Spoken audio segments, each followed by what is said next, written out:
আসসালামু আলাইকুম। কেমন আছেন সবাই? আশা করি আল্লাহর রহমতে সবাই ভালো আছে। আজকে সোমবার, মানে আজকে আনন্দের দিন। শনিবার গেছিল বর। আমার অ্যাকচুয়ালি দুজনের বন্ধু ছিল, তো বন্ধুর বিয়ে খেতে গেছিল, আমি যাইনি। ট্রাভেল করা ভালো লাগে। তো আমার মেয়ে হওয়ার পর বর এই প্রথম দুদিন থাকলো বাইরে গিয়ে। এছাড়া দুজনের মন ভালো ছিল না। ও বারবার বলছিল চলে আসবে চলে আসবে, চলে আসে আমি। তো আমি বারবার করলাম যে এতক্ষণ গেলে বা চলে আসবে, তো ট্রাভেল করে তো ভালো আসবে, তো আর এসে শরীর খারাপ হয়ে যাবে, আমার কেমন দেখায়। তো অন্য ভিডিওটা দিব আপনাদের একসঙ্গে আপনাদের অন্য ব্লগে। এ দেখেন আমি তার আনন্দে ও আসার কথা শুনি।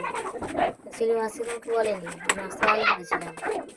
তো আমি বললাম রাতে আসবে তুমি, তারপরের দিন মানে মঙ্গলবার দিন আর কি বলছিলাম, তুমি বউ ভাত খেয়ে রাতে আসবে। তো ও এসেছিল সোমবার দিন রাতে, রবিবার সকালে গিয়ে। তো এবার হচ্ছে ও আমার বাবা ছেলে কাজ করে সেখানে নেমেছে। তো আমি শুনছিলাম মেজবান বললো দাদা এখানে নেমে আছে। তো আমি বললাম যে আমাকে না জানি যখন এসছে, ওকে ও আমার যখন সাথে গেছে আমি এদিকে। তো আমি আবার তাড়াতাড়ি করে উঠে যেখানে জানতে পারলাম চেয়েছিলাম, উঠে আবার রুটি করতে শুরু করলাম। দেখেন আমি রুটি করতে ভালো পারি না, চেষ্টা করি। আমি আসলে কোনো কাজে পারি না, ছোটবেলা থেকে আমার কোনো অভ্যাস নেই, করিনি কোনো দিন। দেখেছি ওটাই, মাকে কোন সব রুটি করে দেখেছি, সেরকম রান্না কাউকে করতেও দেখিনি আমি, কারণ সব আমি বাইরে বাইরে মিশরে থেকেছি আমি।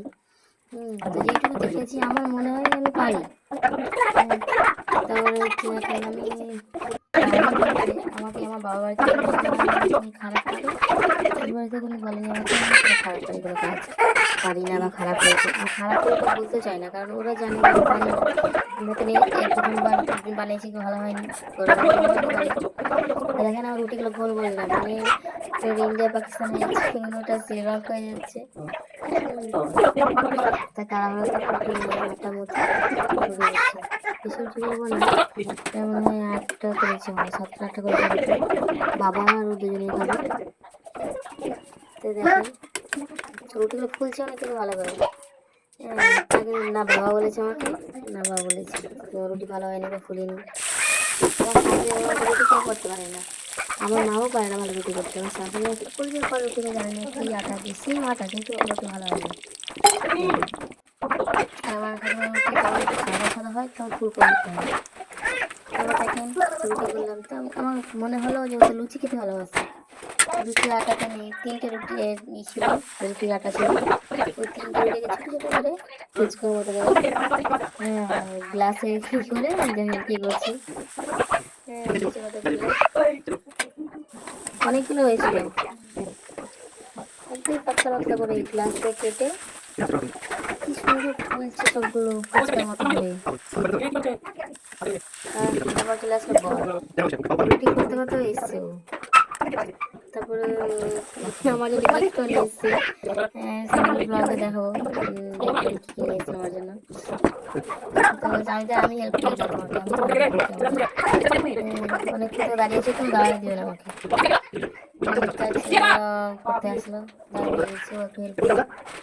তারপরে মাছ ছিল, মাংস ছিল, তো ও দূর থেকে এসছে, মা বলছে যে ও আর চাতালে মাছ খায় না, আমাদের খায় কিন্তু খুব একটা খায় না। ও যদি দেখে নেয় যে মাছটা আমি ও নিয়ে আসলে খায় না, আর ও যদি না নিয়ে আসে, বাবা যদি নিয়ে আসে বা কোন দিন কারো ডেলিভারি হাতে পাঠালো, সেদিন আমার খেয়ে নেয়।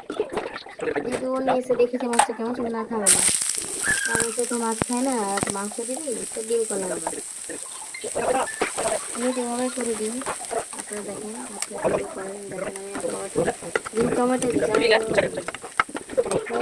আপনার খাচ্ছে মগজ, মানে যেটা ব্রেন ফ্রাই বলে না, ওই হচ্ছে একদমই সেম হয়, ডিমগুলো পুরো হচ্ছে মগজ ভিতরে মনে হয় মগজ ভাষা খাচ্ছে। এরপর দিয়েছিলাম রুটিটা খুব খেতে খুব ভালো লাগে। এটা আমার শ্বশুরবাড়িতে খুব খাই, কিন্তু আমি জানতাম মানে আমি খেতাম না আগে, যা মা করে বানায়নি এইভাবে।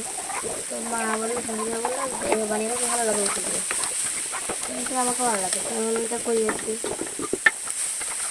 হয়তো আস্তে আস্তে হচ্ছে ডিমগুলো। আসলে এত ধোঁয়া, অনেকে বলবে এত ধোঁয়া কেন রান্নাঘরে, কেন খুব খারাপ হয়েছে এটা রান্নাঘর।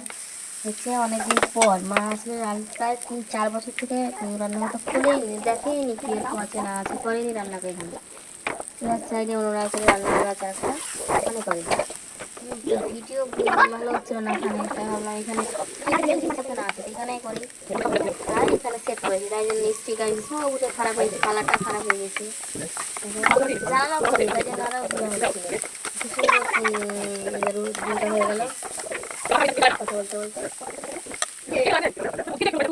ভালো থাকেন, আল্লাহ হাফেজ। কমেন্টে জানাবেন আমার ভিডিওগুলো কেমন হয়,